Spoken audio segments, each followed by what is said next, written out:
YouTuber की जानब से ना सनसनी फैलाई जा रही है कि इंडिया और पाकिस्तान के दरमियान जंग होने वाली है। बॉर्डर पे आज इतने लोग शहीद हो गए पाकिस्तान के, और पाकिस्तानी आर्मी ने भी फायरिंग की है। बीवी विखाण ना लांदा है, उन्होंने गरज नहीं आवे, धियां विखाण ना लांदा है आवे।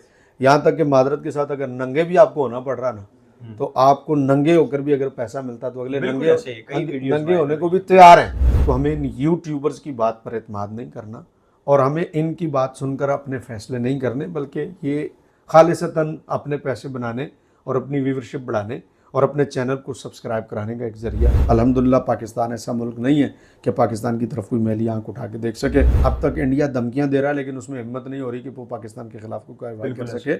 उसकी वजह हमारी पाक फौज है। आपका मुत्तहिद होना और आपका एक कौम होना ज़रूरी है। अगर खुदा न खास्ता पाकिस्तान पर जंग मुसल्लत की जाती है तो खुदारा आप पार्टियों में मत बटे रहें, और अगर जंग मुसल्लत हो गई तो सिर्फ मकबूजा ही नहीं लेंगे, उनके मुल्क के आधे हिस्से में भी हम ही काबिज होंगे। बिस्मिल्लाहिर्रहमानिर्रहीम, अस्सलाम वालेकुम। मैं हूं मोहम्मद आज़म और आप देख रहे हैं हमारा यूट्यूब चैनल आखिरी। नाजरीन, आज जिस शख्सियत से मैं आपको मिलवाने जा रहा हूं, अल्लाह ताला ने कुरान मजीद में वाज़ह फरमाया है कि अल्लाह ताला जिसे चाहें इज़्ज़त अता करते हैं और जिसे चाहें ज़िल्लत। आप सोच रहे होंगे कि प्रोग्राम के शुरू में ही मैंने ये फ़िक्रा क्यों कर बोला है, तो आज के इस फ़िक्रे का ताल्लुक ख़ास तौर पर आज के हमारे इस मेहमान से जुड़ा हुआ है। इनका क्या तारुफ करवाऊँ जिनको अल्लाह ताला ने इतनी इज़्ज़त दी है। ये तहरीक लब्बैक पाकिस्तान के बड़े सियासी और मजहबी कारकुन भी हैं और आखिरी टीवी के एंकर पर्सन भी हैं। इनसे आज बात करते हैं जो इस वक्त मुल्क में तशवीशनाक सूरत हाल फैली हुई है हिंदुस्तान और पाकिस्तान को लेकर एक जंग के सूरत हाल में। उनसे बात करते हैं। अस्सलाम वालेकुम। वालेकुम अस्सलाम। अल्लामा साहब कैसे हैं आप? जी अल्लाह का शुक्र है। अल्लामा साहब बताइएगा, इस वक्त मुल्क में बड़ी तशवीशनाक सूरत हाल है कि 12 से 24 से 36 घंटों में जंग लगने का खतरा है। आप क्या समझते हैं कि क्या वाकई में जंग लगने जा रही है? बहुत शुक्रिया हाज़म आपका और आपके प्यार भरे अल्फाज का, आपने याद फरमाया और मैं हाज़िर हुआ। देखें, इससे पहले भी पाकिस्तान में टेलीविज़न पर इस तरह का जो है वो शोर बर्पा हो चुका है। सही। और लास्ट टाइम तो जब जंग के हवाले से बात हो रही थी तो टीवी पर मकामात भी ख़ास कर दिए गए थे पाकिस्तान के स्ट्रीम मीडिया पर कि इन जगहों पर जो है वो हमला होगा। और उस वक़्त भी सिचुएशन बिल्कुल ऐसी थी कि अभी हमला हुआ और तभी हमला हुआ। यहाँ तक कि मुझे अच्छी तरह याद है कि एयरपोर्ट्स जो हैं उन पर फ़्लाइट्स बंद कर दी गई थी। कोई एक आध हफ़्ता पूरा एयरपोर्ट्स जो है, लाहौर एयरपोर्ट, कराची एयरपोर्ट, इन पर फ़्लाइट्स आना जाना बंद हो गई थी। तो उस वक़्त जंग का ख़तरा बहुत ज़्यादा मंडला रहा था। तो अभी तक जो इतनी सीरियस सिचुएशन पैदा हो गई है, लेकिन एयरपोर्ट्स पाकिस्तान के अभी तक सारे के सारे ऑपरेशनल हैं। अभी तक इनमें से किसी एयरपोर्ट को भी बंद नहीं किया गया। यहाँ तक कि सियालकोट एयरपोर्ट जो है वो बॉर्डर के करीब, और लाहौर एयरपोर्ट बिल्कुल डेफिनेटली वाघा बॉर्डर के करीब है, लेकिन अभी तक वो ऑपरेशनल है। तो जो हम मीडिया की और इंडिया की ख़बरों की और सोशल मीडिया की ख़बरें देख रहे हैं, उससे ऐसा लग रहा है कि वाक़ईतन जंग जो है वो होने वाली है। तो अब ये कशमकश है दरमियान की, ये भी नहीं कहा जा सकता कि नहीं होगी। और कुछ सिचुएशन देखकर आप 100% ये भी कहने के लायक नहीं है कि जो है वो जंग होने ही वाली है।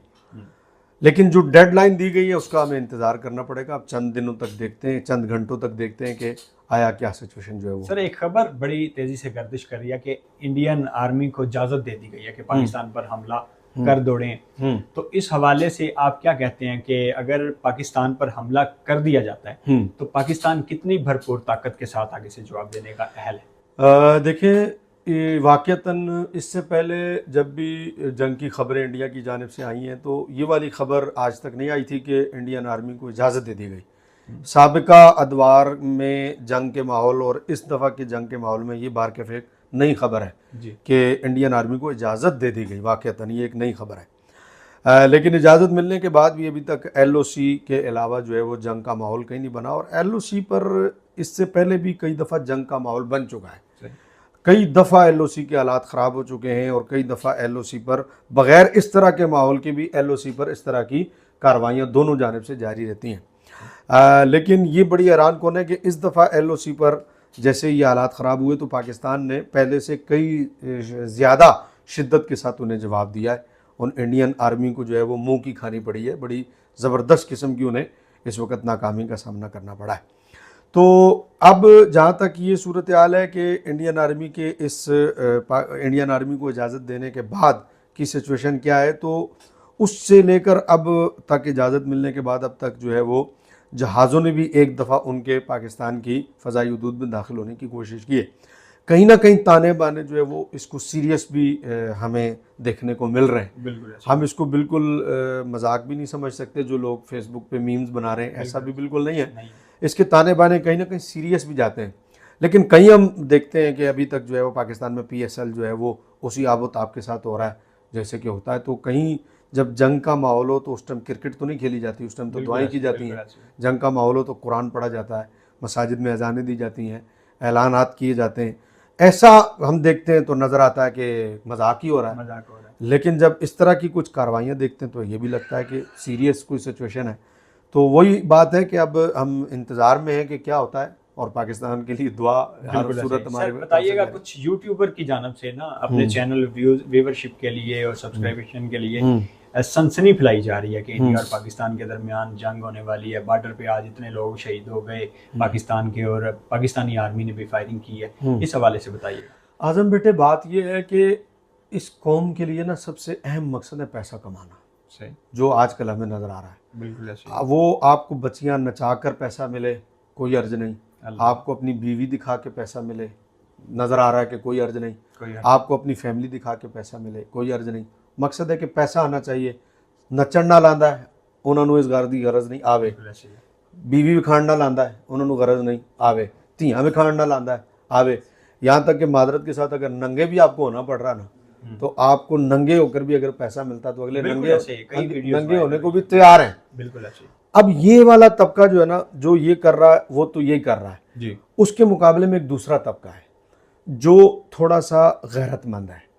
वो कहता नहीं यार धियां नहीं विखाणियां, वो कहता नहीं नहीं यार असी बीवी नहीं विखाणी, ए दयूसां दा काम है, ये हरामियां दा काम है, असी यह नहीं कर सकते। लेकिन पैसा उनको भी कमाना है। सही है। अब वो भी मजबूर है कि धियां तो विखाणियां नहीं, बीवी तो विखाणी नहीं, पर पैसा तो कमाना है। बिल्कुल ऐसे। अब उनके पास कोई हरबा इसके अलावा नहीं है कि वो नहीं कर रहे तो ये कर रहे हैं। वो उस तरह के मुजरिम नहीं है, लेकिन इस तरह के मुजरिम ज़रूर हैं कि इनके पास सनसनी फैलाने के अलावा और कुछ नहीं। सही है। अब इन्होंने जंग को ना सनसनी फैलाकर एक मजाक बना दिया कि वो इतने यूट्यूब चैनल पर अपने सिर्फ और सिर्फ ये दिखाने के लिए हमारे व्यूवरशिप बढ़े। अब आपने देखा होगा कि जिनके पास खबर नहीं है ना, मिसाल के अब ये कुछ तो हैं वो सनसनी फैलाने वाले जो खबरें देकर कर रहे हैं। एक तबका आजम मियाँ वो भी है जिनके पास खबर नहीं है, उनके पास सिर्फ थंबनेल है। बिल्कुल ऐसे ही है। आप उनका थंबनेल चेक करें, वो आपको और मुझे ना दोनों की तस्वीर लगा के कहेंगे अल्लामा साहब ने आजम को झाड़ दिया, इंटरव्यू के दौरान ही डांट दिया। हाँ, गुत्थम गुत्था हो गए, गुत्थम गुत्था। और जब इंटरव्यू देखा जाएगा तो बीच में ऐसा कुछ नहीं, ऐसा कुछ भी नहीं है। अल्लामा फुला अल्लामा ने साद हुसैन रिजवी को जाहिल कह दिया, लेकिन जब दरमियान में देखेंगे तो उस अल्लामा ने ऐसी कोई बात नहीं कही होगी। इस तरह ये लोग थंबनेल बनाते हैं। तो आपका सवाल जो था कि ये यूट्यूबर जो सनसनी फैला रहे हैं, लेकिन दूसरी जानब अगर देखा जाए तो आज तक जो है ISPR की जानब से इतनी प्रेस कॉन्फ्रेंस और हंगामा रही में फिर 2 दफ़ा जो है ISPR की जानब से प्रेस कॉन्फ्रेंस हो चुकी है। तो क्या ये जंग की तरफ इशारा था? आपका जो सवाल है ना आजम, आपके सवाल में ही आपका जवाब मौजूद है ना। आपने जो सवाल किया ना, देखिए बात यही मैं कहना चाह रहा हूँ कि अगर जंग होने जा रही होगी और ये इतना सीरियस इशू हो जाएगा तो देखिए यही मैं कहना चाह रहा हूँ कि ISPR बोलेगा ना सर। बिल्कुल चाहिए। बात ये कि पाकिस्तान का स्ट्रीम मीडिया बोलेगा ना, पाकिस्तान की स्ट्रीम मीडिया पर बात होगी ना, पाकिस्तान के बड़े एंकर बोलेंगे, पाकिस्तान की वजारत खारजा वजारत दाखिला बोलेगी ना। बिल्कुल सही। तो बात यह है कि अगर ISPR ने आकर ये बात की है तो इस बात की दलील है कि जब कोई ऐसी बात होगी तो ISPR गुफ्तगू करेगा। लेकिन अब मैं आपको मजाक बताऊं, तमाशा मजाक बताऊं कि ISPR हो रही है मिसाल के तौर पर आज से 1 दिन कबल, ठीक है, और ये यूट्यूब चैनल जो है इनकी तरफ से थरथली मचा दी गई है आज से 2 दिन पहले ही। बिल्कुल ऐसे, ठीक है। तो बात यह है कि जब कोई ऐसा सीरियस इशू हो जाएगा तो हमें इन यूट्यूबर्स की बात पर एतमाद नहीं करना और हमें इनकी बात सुनकर अपने फैसले नहीं करने, बल्कि ये खालिसतन अपने पैसे बनाने और अपनी व्यूवरशिप बढ़ाने और अपने चैनल को सब्सक्राइब कराने का एक ज़रिया है। हमें एतमाद करना चाहिए उन मोतबर इदारों पर जो इसका हक रखते हैं। बिल्कुल ऐसे। जैसे कि पाक आर्मी है, उसका एक ISPR एक इदारा है, पाकिस्तान का स्ट्रीम मीडिया है, कोई उस पर ऐसी खबर आ जाएगी तो फिर हम यकीन करेंगे कि हाँ शिद्दत की तरफ जा रहा है। जैसे कि मैंने अब बताया कि हम इसकी शिद्दत का इनकार भी नहीं कर रहे, लेकिन सिचुएशन के एतबार से हम अभी तक ऐसा लग भी नहीं रहा कि होगी जंग। कोई ऐसी सिचुएशन पैदा होगी तो सबसे पहला बयान ISPR का ही आएगा कि जंग की तरफ हम जाने लगे हैं। सर तकरीबन एक 2 हफ्तों से ये मामला चल रहा है, पहलगाम से शुरू हुआ, फिर सिंतास मुआहिदा ख़त्म हुआ, उसके बाद आपको नहीं लगता कि इस पे UN को या वर्ल्ड बैंक को अपना कोई किरदार अदा करना चाहिए? क्योंकि पाकिस्तान के हर मामले में वो UN को भी घसीटा जाता है, लेकिन ये जब से हिंदुस्तान और पाकिस्तान की जंग की बात हुई है UN भी खामोश है, वर्ल्ड बैंक भी खामोश है। वो बाबा जी अमीरुल मुजाहिदीन रहमतुल्लाह ताला अलैह ना एक बात किया करते थे आज़म मियाँ, आप फरमाया करते थे कि लोकी मानदे जोरानू ते लख लानत कमज़ोरानू, बिल्कुल आप ही फरमाया करते थे। बात यह है कि आपकी जब ज़ोर वाली पोजीशन ऐसी होगी ना तो फिर लोग आपके ना हक में बोलेंगे। बिल्कुल आपकी पोजीशन ये है आपके मुल्क की कि आपने आधी से ज़्यादा दुनिया का तो कर्जा देना है। आपने IMF का कर्जा देने का मतलब है कि आप आधी से ज़्यादा दुनिया के मकरूज हैं। IMF का मकरूज होने का मतलब बिल्कुल ठीक है ना। फिर आप सैलाब आता है तो सबसे पहले आप पैसे मांगते हो, जल्जला आता है सबसे पहले आप पैसे मांगते हो, नई हुकूमत आती है सबसे पहले आप पैसे मांगते हो, ठीक है ना। फिर आप, मैं तो समझता हूँ कि ये पाकिस्तानी हुकूमत जब आती है ना जो भी, तो ये तो मेरे ख्याल में ना पहला दफ़ा जो मुसल्ला बिछाती है ना तो ये तो नफल पढ़ के दुआ करते होंगे या अल्लाह छेती नाल सैलाब भेज दे, या अल्लाह छेती नाल जल्जला आ जाए। पैसे इकट्ठे करने का, क्योंकि उस पैसे का कोई हिसाब नहीं है। बिल्कुल ऐसे। बात ये कि जिस तबके ने हर वक्त पैसा ही मांगना ना, उस तबके के लिए जो है उस तबके के लिए जो है वो आपके वर्ल्ड बैंक क्या बोलेगा, या उसके तबके के लिए जो है आपकी जनरल असम्बली जो है वो क्या बोलेगी, या उस तबके के लिए जो है वो आपकी बैनुल अक़वामी क़ुव्वतें क्या बोलेंगी। बैनुल अक़वामी क़ुव्वतें साथ देती हैं ताकत का। सही। अगरचे इस वक्त पाकिस्तान एटमी क़ुव्वत होने के नाते नो डाउट कि बहुत ज़्यादा ताकतवर है। अल्हम्दुलिल्लाह पाकिस्तान ऐसा मुल्क नहीं है कि पाकिस्तान की तरफ कोई मैली आंख उठा के देख सके। अब तक इंडिया धमकियां दे रहा है लेकिन उसमें हिम्मत नहीं हो रही कि वो पाकिस्तान के खिलाफ कोई कार्रवाई कर सके। उसकी वजह हमारी पाक फ़ौज है, उसकी वजह से हमारी दलेर और बहादुर फ़ौज है, उसकी वजह से हमारे जज्बा रखने वाले ये नौजवान हैं, अवाम है जो कि मरने से डरते नहीं हैं। लेकिन उसके बावजूद मैं आपकी खिदमत में अर्ज़ करूँ कि जो इकॉनमी और मईशत मजबूत है ना, वो आपके मुल्क से कई दर्जे ज़्यादा जो है वो दुश्मन मुल्क की मजबूत है। सही। नतीजतन लोगों की नज़रें जो है वो आपकी सिर्फ फ़ौज पर नहीं होती बल्कि लोगों की नज़रें आपकी मईशत पर भी होती हैं कि कितने दिन अगले जंग लड़ सकते हैं। देखिए ये भी एक अहम जो है इसका फैक्टर है, लाजमी बात है जिसको मुलूज़े खातर रखना चाहिए। अब उसकी एक मिसाल मैं आपकी खिदमत में देता हूँ, आपके सवाल का जवाब इसमें आ जाएगा ऑटोमेटिकली। UNO क्यों नहीं बोल रहा, जवाब आ जाएगा। पाकिस्तान के अंदर ईसाइयों के साथ कोई मसला हो जाए, बिल्कुल ऐसी है, अमेरिका भी आपके खिलाफ बोलता है, ऐसी है, फ्रांस भी आपके खिलाफ बोलता है, UNO भी आपके खिलाफ बोलता है, आपको दहशतगर्द भी करार दिया जाता है। उस ईसाई को या अकलियत, अब मैं खास ईसाई नाम नहीं लेता, अकलियत कह देता हूँ, बिल्कुल उस अकलियत के फर्द को बाकायदा इतनी सपोर्ट मिलती है कि हमारे मुल्क से उठाकर उसे अपने मुल्क में बुला लिया जाता है, अगले उसे नेशनलिटी दे देते हैं अपने मुल्क की। ठीक है, ये आपके पाकिस्तान में अकलियत के साथ होने वाला वाक़या है, जो कि बाद में ये भी पता चलता है कि 100% झूठ भी होता है, उसमें वाक़तन वो मुलविस भी होता है अकलियती बंदा उस गुस्ताखी और बेअदबी में, और ये कहकर उन्हें बुला लिया जाता है कि नहीं इस पर जुल्म हुआ, जबकि वो झूठ है कि जुल्म हुआ। जुल्म झूठ कहते हैं, असल में वो मुलजिम नहीं होते, मुजरिम होते हैं, फिर भी उन्हें इतनी सपोर्ट दे दी जाती है। अब आ जाएं आप दूसरी तरफ, आपके दुश्मन मुल्क इंडिया में आपकी मस्जिदें शहीद होती हैं, आपकी अकलियतों को मारा जाता है, उनके मुंह पर पेशाब किया जाता है, खड़े होकर बाकायदा वीडियोस मौजूद हैं, उनके मुंह पर पेशाब किया जाता है, उनके ऊपर पेशाब किया जाता है, और कहा जाता है कि हम इसको इस बात की सज़ा दे रहे हैं कि ये हमारे मुल्क में रहते हैं, हालांकि वो भी उस मुल्क के बासी हैं लेकिन सिर्फ अकलियत है। उनके घर जला दिए जाते हैं, पूरी पूरी बस्तियां ठीक है उड़ा दी जाती हैं। अब हालिया दिनों में एक बिल पास हुआ है इंडिया में, आपकी इंडिया की असम्बली के अंदर, और वो बिल ये था कि जो पुराने वक्त की जगहें जो कि दी जा चुकी हैं उस वक्त, अब वो भी जहाँ जहाँ मस्जिदें बन गई हैं, मदरसे बन गए, वो भी इंडिया वापस ले रहा है। मसाजिद और मदारस की ज़मीन जो वक्फ हो चुकी है वो वापस लेना चाह रहा है। मुझे बताएं कि इतने सारे वाक़यात होने के बाद कभी यूएनओ ने वहाँ से कोई बंदा पाकिस्तानी बुलाया हो अपने पास, उसको अपने पास जगह दी हो, कभी फ्रांस ने बुलाया हो, कभी अमेरिका ने बुलाया हो, बल्कि मुसलमान दुनिया में जितना पिस जाए, बर्मा में पिस जाए, कश्मीर में पिस जाए, इंडिया में पिस जाए, मुसलमान के लिए आवाज़ उठाने वाला कोई नहीं। सही। तो इसलिए हमें अपनी ताकत को बढ़ाना पड़ेगा, हमें अपना आप को खुद मुख्तार करना पड़ेगा, अपनी मईशत मजबूत करनी पड़ेगी, तब जाके आपके लिए जो है वो यूएनओ बोलेगा, वरना यूएनओ आपके लिए नहीं बोलेगा। सर आखिरी सवाल, आखिर में पाकिस्तानी अवाम के लिए क्या पैगाम देना चाहेंगे, या फिर तहरीक लब्बैक पाकिस्तान की नुमाइंदगी करते हुए मोदी सरकार को क्या पैगाम देना चाहेंगे?